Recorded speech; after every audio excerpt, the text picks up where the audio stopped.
My stepmother accidentally destroyed my late mom's wedding dress that I was saving for my wedding. When she asked to borrow my beach house for her anniversary, I agreed. Then forgot to mention the sewage backup I'd known about. Her perfect celebration was literally full of shit. My mom passed away from cancer when I was 16. Before she died, she made my Aunt Madeline promise to keep her wedding dress safe for me. It was this gorgeous vintage dress from the early 90s, with delicate lace and tiny pearls that she'd hand-sewn herself. I have this one photo saved on my iPhone where she's twirling in it, looking so happy. That photo has been my lock screen for years. Every time I look at it, I remember how she used to say, "Some things are made with love, and you can feel it in every stitch." She spent 6 months adding those pearls one by one, while watching reruns of Friends on our old VHS tapes. My dad remarried Samantha 3 years after Mom died. Well, let's just say she's always trying too hard to be the perfect wife and mother, while constantly reminding everyone how much better she is at it than my mom was. She loves posting these staged family photos on her Instagram, usually with captions about blended family blessings and a bonus mom, even though I've told her multiple times I'm not comfortable with her using that term. Last Thanksgiving, she even made a TikTok about healing broken families, using our photos without asking permission. I found out when my college roommate sent me the link. Last month, I got engaged to Levi. When I told the family, Samantha immediately started planning our wedding on her Pinterest boards, despite me telling her I wanted something small and personal. She created this whole board called Modern Bride, Modern Life, and shared it with literally everyone in her Facebook mom group. But whatever, I could handle that. What I couldn't handle was what she did next. The dress was being stored at my mom's best friend Ivy's house, properly preserved in one of those special storage boxes. Yesterday, Samantha offered to help by picking up the dress since she was in the area and bringing it to my house. I was on a FaceTime call with my best friend Natalie when Samantha arrived, carrying the box like it was a bag of groceries. She set it down on my kitchen counter, right next to an open bottle of red wine. I remember thinking that was weird because Samantha doesn't even drink red wine. She's always going on about how she only drinks white because it's cleaner. Then she insisted on opening the box right there, even though I said we should wait and do it properly with my aunt present. You can probably guess what happened next. As she was accidentally pulling the dress out, her elbow happened to knock over the wine bottle. The entire thing spilled directly onto the dress. But here's the thing, her reaction was what got me. She didn't panic, she didn't rush to blot it or clean it. She just stood there for a second with this weird little smile before starting her dramatic "oh no" performance. It reminded me of those bad acting videos on YouTube where people fake reactions for insurance scams. I was still on FaceTime with Natalie, who saw the whole thing. She swears she saw Samantha's hand move toward the wine bottle before it fell, but the video quality wasn't great, so we can't be 100% sure. Natalie immediately started recording her screen though, because she said something felt off. I called my dad crying, and his response was typical. "Honey, it was just an accident. Samantha feels terrible. We can buy you any dress you want." He doesn't get that it's not about the dress itself. It's about the last piece of my mom that I had for my wedding day. This morning, Samantha had the nerve to send me a link to some $300 David's bridal dress with the message, "This would look so much better on you anyway." Then she posted this long Facebook status about accidents happening for a reason, and how sometimes we need to let go of the old to embrace the new. She tagged me in it, but I blocked her before I could see the comments. Then, she had the audacity to ask if she and Dad could use my beach house for their anniversary celebration next month. She knows it's the only thing I inherited from my mom's side of the family. It's this little cottage on the coast that my mom's parents left me, and Samantha's been trying to convince me to sell it since she married Dad. She even had a realtor friend accidentally listed online once. I told her, "Sure, of course," with a smile that would make her proud. Because what Samantha doesn't know is that I got a call from my handyman Joseph last week about a serious sewage issue that needs fixing. He sent me photos and detailed messages on WhatsApp showing the problems. I just haven't had time to deal with it yet. And honestly, I might be too busy to mention it to her before her big party. She's already posting about her perfect beach house anniversary celebration on Instagram, complete with rental furniture and a hired photographer. First update. Thanks everyone for the support on my last post. It really helped me get through the past few days. I've been hesitant to post this update because I wanted to be absolutely sure about what I found out. So here's what happened since then. After my last post, Ivy, Mom's friend who was storing the dress, called me sounding really uncomfortable. She said she'd been reviewing her Ring doorbell footage from that day because something had been bugging her. Turns out Samantha didn't just show up once to pick up the dress. The camera caught her doing a drive-by of Ivy's house around 8:30 a.m., circling the block twice. Ivy only noticed because her neighbor had texted her about a car driving slowly past their houses. She didn't think much of it at the time. When Samantha came back at 2:30 p.m. for the actual pickup, she had a Target bag with her. I know it's not concrete evidence of anything, but watching her carefully transfer something from the bag to her purse before ringing the doorbell just feels weird. The more I watch it, the more intentional everything seems. My stepsister Eva has been texting me little bits of information, but she's scared of getting too involved. She mentioned that Samantha had been weirdly fixated on my engagement announcement, spending hours on wedding planning websites even before I said anything about wanting to use mom's dress. I wasn't going to do anything about my suspicions until I met my Aunt Madeline for coffee yesterday. She brought Dad's old laptop that she'd borrowed to do their taxes. She's been helping them with finances since Mom passed. She wanted to show me something she found while organizing their receipts. There was a Target purchase from the early morning of the incident. The items listed were a bottle of red wine, the exact brand that got spilled, some cleaning supplies, and one of those plastic drop cloths people use for painting. Samantha usually only buys white wine. She's always going on about how red wine stains her expensive veneers. The receipt timestamp was 6:45 a.m. When I showed Dad the Target receipt, he got really quiet. Not angry, just quiet. He kept rubbing his wedding ring, his first wedding ring, the one he still wears on his right hand. Finally, he said, "I didn't want to see it before, but there's been a pattern. I also have the screen recording Natalie took during our FaceTime call, but the video quality is too poor to definitively prove anything. Still, I'm keeping it along with all the other documentation." He told me about how last year's accidental donation of Mom's cookbooks wasn't so accidental. He'd found them in the garage, boxed up and labeled for donation, weeks before Samantha claimed she mistakenly included them in the charity pickup. He didn't say anything at the time because he thought maybe I wouldn't notice they were gone. The conversation with Dad was heavy. He didn't cry or make dramatic promises. He just sat there looking at his hands and said, "I messed up, didn't I? I let her do this." It was worse than if he'd gotten angry or emotional. Meanwhile, Samantha's been acting like nothing happened. She keeps sending me links to new dresses, each one with a message about how it would be so much more you than my mom's outdated dress. The beach house thing is still hanging over everything. She's already created a Facebook event for their anniversary party. 35 people confirmed attending so far, with more RSVPs still coming in. She keeps posting about her perfect beach getaway and tagging party rental companies in her Instagram stories. Yesterday, she sent me a long text about table arrangement and asked if the house has enough bathrooms for all the guests. I still haven't mentioned what Joseph, the handyman, told me about the septic system. The video he sent me last week shows it's actually getting worse. You can see water backing up in the yard after it rains. He said it needs fixing before any large gatherings, but I just keep forgetting to bring it up whenever Samantha calls. Eva's been staying at her friend's house more often. She says the atmosphere at home is getting weird. Samantha's been extra nice to her, buying her expensive gifts from Amazon and offering to take her on a spa day. Eva thinks she's trying to keep her quiet about something, but she's not sure what. The dress preservation specialist finally got back to me today. They said the wine stain was unusually concentrated in one area, like it had been poured rather than spilled. They also noticed some small snags in the lace that happened before the wine incident, probably from someone handling the dress roughly while it was still in the preservation box. I've been looking at that last photo I have of Mom in the dress. There's this little pearl detail on the sleeve that she used to say took her 3 nights to sew on while watching old episodes of Seinfeld. That part's completely dissolved now from the wine. It feels targeted, you know? Edit. A lot of you are asking what I'm planning to do about the beach house party. Honestly, I'm just going to let things play out naturally. The septic system is what it is. Edit 2. For those asking about the dress, yes, I'm keeping all the specialist documentation. No, I'm not planning legal action. Some things have a way of working themselves out. Edit 3. Dad just texted asking to come over tomorrow. He says he found some old photos of Mom he wants me to have. Maybe he's finally ready to really talk about everything. Second update. Thanks for all the messages checking in. A lot has happened this week, and I wanted to update you all on the beach house situation. So here's where things stand. Samantha's planning what she keeps calling an intimate gathering, though her guest list has somehow grown to 35 people. She texted me this morning asking about parking, how many cars can fit in the driveway, and bathroom situation. There are 2 bathrooms, right? That should be enough? I keep thinking about saying something about the septic system. Joseph, my regular handyman, sent me another text yesterday with a photo of the backyard after the rain. You can see the water pooling in places it shouldn't.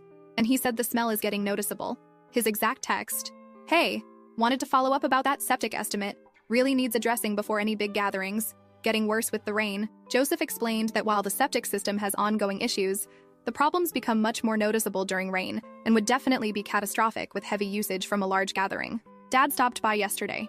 He's been quiet since everything with the dress, spending more time at the house he shared with Mom before Samantha. He sat at my kitchen counter, looking through some old beach house photos he found in a drawer. "Remember when the shower broke that one summer?" he said. "Your mom made us all use the outdoor hose for 2 days. She said it was camping." Then he got this look on his face and asked, "Should I be worried about anything with the house? For the party?" I just shrugged and said everything was fine. He studied me for a minute, then nodded slowly. I think he knows something's up, but he's not asking directly. Eva's been texting me updates about Samantha's preparations. Nothing crazy, just standard party stuff. She ordered some decorations from Amazon, string lights, some beach-themed centerpieces, and she's having the event catered by a local deli. Eva sent me a photo of all the party supplies spread out on their dining room table. "Mom's actually being kind of normal about this," she wrote. "Almost makes me feel bad about what might happen. Almost. The weird part is how Samantha's been acting toward me lately. She's trying really hard to be nice, sending casual texts about the party plans, asking my opinion on little details like she's including me. Yesterday, she even sent a message saying she hoped I'd be there to celebrate with them. It would almost feel genuine if I couldn't still picture that little smile when she spilled the wine on Mom's dress. I did check out her Facebook page through Eva's account since she blocked me after the dress incident. She's keeping it pretty low-key, just a few posts about looking forward to a beautiful celebration, with some beach emoji. Nothing too over the top, which actually makes me more suspicious. Joseph sent another update this morning. The septic company gave him an estimate for repairs. It's expensive, but that's not even the main issue. They said it needs immediate attention, especially with heavy use. He forwarded me a photo showing where the ground is starting to sink a bit near the tank. His message was pretty clear. This is going to be a problem with 30+ people.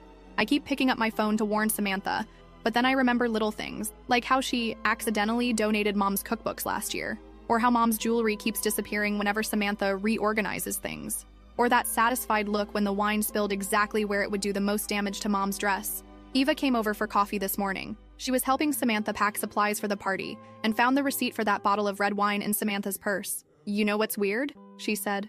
"Mom never drinks red wine, says it stains her teeth, but she specifically bought that bottle the morning before going to get the dress. The party's this Saturday." Samantha texted asking if I could leave the key under the mat on Friday so they can set up early. She wants to arrange the furniture and set up a drink station near the downstairs bathroom. I replied with a simple, "Sure, no problem," and turned off my notifications. The septic issue isn't my fault. I didn't break it. I didn't make it worse. It's just unfortunate timing that it's happening now. At least that's what I keep telling myself. Edit. Eva just sent a photo of Samantha's party outfit. It's all white, because of course it is. Third update. So the beach house party happened yesterday, and it went exactly as expected, though the aftermath is more intense than I anticipated. I drove by around noon when guests were arriving. Classic setup.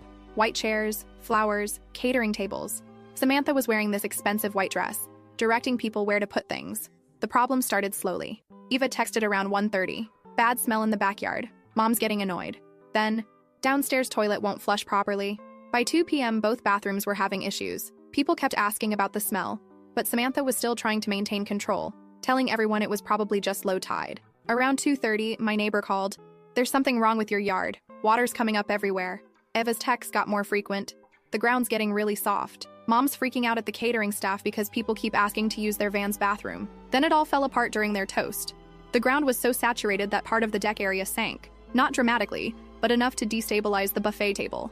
Their anniversary cake ended up sliding right into the mess. That's when Samantha stepped into what she thought was just wet grass and sank ankle deep in it, in her white dress, in front of her entire social circle. People started leaving pretty quickly after that. Not in a panic, but with that awkward, "oh, would you look at the time" energy.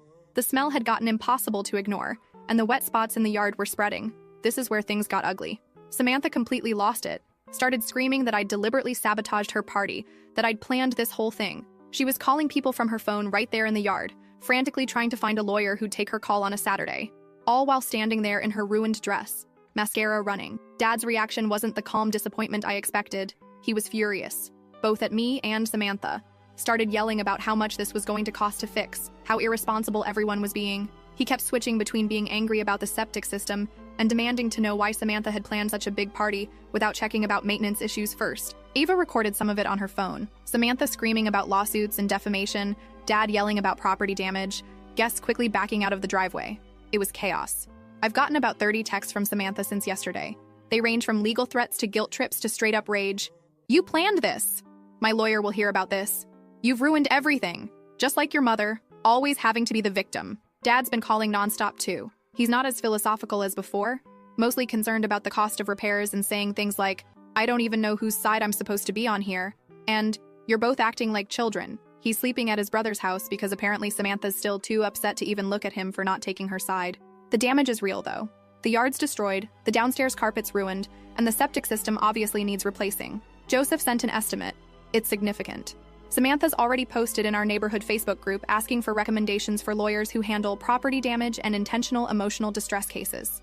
Eva's been sending updates all day. Apparently Samantha's called every friend she has, telling them I deliberately sabotaged her party out of jealousy. She's already had 3 different contractors out to document the damage for potential legal action. I finally blocked Samantha's number after her last message. "You think you're so clever? Just wait. That beach house won't be yours for long once I'm done with the lawyers. Hope it was worth it." Last update. It's been about a month since the septic tank disaster at my beach house. I wasn't planning to post another update, but enough has happened that I wanted to share how things actually played out. The immediate aftermath was exactly what you'd expect. Samantha contacted 3 different lawyers, but it fizzled out pretty quickly once they saw Joseph's documented warnings about the septic system. Turns out, negligent property owner claims don't go far when you plan a 35-person event without asking basic maintenance questions. The repair costs were brutal, about $21,000 for the new septic system, plus another $3,000 for yard repair and carpet replacement. Insurance covered part of it after my deductible, but it's still a huge hit to my savings. Dad offered to split the costs, which led to a huge fight between him and Samantha. They're still arguing about it. Samantha's not speaking to me, obviously. She's switched to communicating through passive-aggressive Facebook posts about toxic family members and property damage. Dad's trying to play peacekeeper, which is going about as well as you'd expect. He'll call me to talk about repairs or costs, then get quiet when I bring up the dress incident. Last week he said, "I know you both did wrong things. Can't we just move past it?" Classic dad, avoiding conflict while trying to keep everyone happy.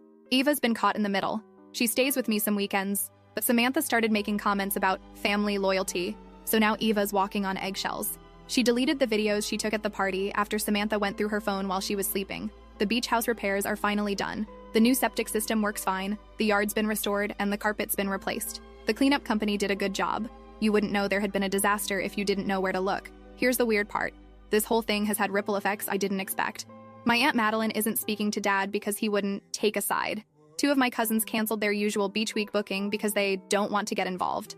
Family events are awkward now, with everyone trying to schedule around who's not speaking to whom. Samantha's still living at home, but she's been taking space to heal by spending weekends at her sister's house. She's talking about wanting to move to a bigger house anyway, saying the current one has too many negative memories now. Dad just looks tired whenever it comes up. The dress is still hanging in my closet. I tried having it professionally restored, but they said the wine damage is permanent. I've started looking at new wedding dress styles online. It's not the same, but I'm trying to focus on the future instead of what I lost. Eva told me yesterday that Samantha's been checking property listings for beach houses in a different area. Apparently, she's determined to have a do-over anniversary celebration next year, just without certain people involved. Dad stopped by last weekend to check on the repairs. He walked around the yard, looking at everything, then just said, "Your mom would hate what this house has done to the family." Not exactly the profound moment of realization I think some people were expecting. The reality is, there's no dramatic conclusion here. No one's getting divorced, no one's had an epic revelation, and the family's not suddenly united and understanding. It's just tense holidays ahead, and carefully planned scheduling to avoid awkward encounters. Edit. To those asking about legal consequences, the lawyers basically said everyone should drop it and move on. No one has a strong case either way. Edit 2. Yes, I'm still planning to get married at the beach house. Samantha's already said she won't attend if I do. Dad's stressed about it, but that's a problem for future me.